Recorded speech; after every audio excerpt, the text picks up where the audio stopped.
To follow up on that question, we do have a question about insurance companies, that came to the table just last week, saying they want to cut costs by 1.5%. How do we know that they're not just co-opting the system or co-opting the? It's very interesting. The insurance companies have been very scared, correctly.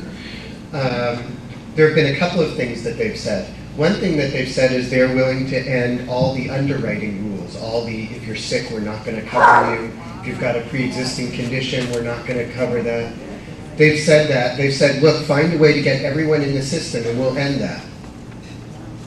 Thank goodness.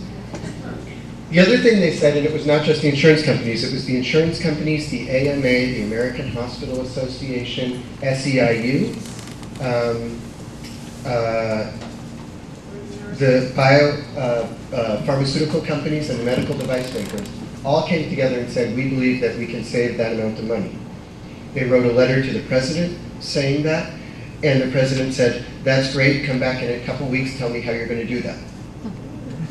So they are going to come back in a couple of weeks and say how that can happen. Now, I personally believe that, in fact, if we do it right, we can save that amount of money and more.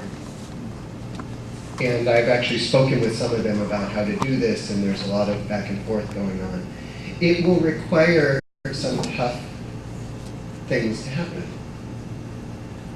Everybody will have to give up something. The insurance companies won't be able to cherry pick people. The pharmaceutical companies will have to understand that you can't just sell your drugs to people who don't need them. Lots of things are going to have to happen. But why are they doing this? Number one, because they understand that the alternative is worse, that we can't keep going on. Number two, that the president said, why do I want these savings? I want these savings so I can cover people, so I can keep the money in the system. The alternative is we take the money from you and we don't keep it in the system. Which would you rather have?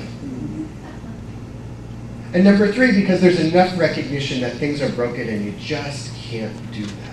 And the president is doing exactly what he said, which is he's consulting with them. He is bringing them all together. He's trying to find consensus. He is not using them as whipping boys. He's trying to find consensus, and so that's bringing people together. Will it work? I don't know. But again, you got to be if you're not optimistic, it's bad. You shouldn't be here. Right? And so you've got to be optimistic that you can find a way to do it. They came forward in good spirit. That is not, it wasn't a ploy. They came forward in good spirit. The question is putting the flesh behind it. Thank you.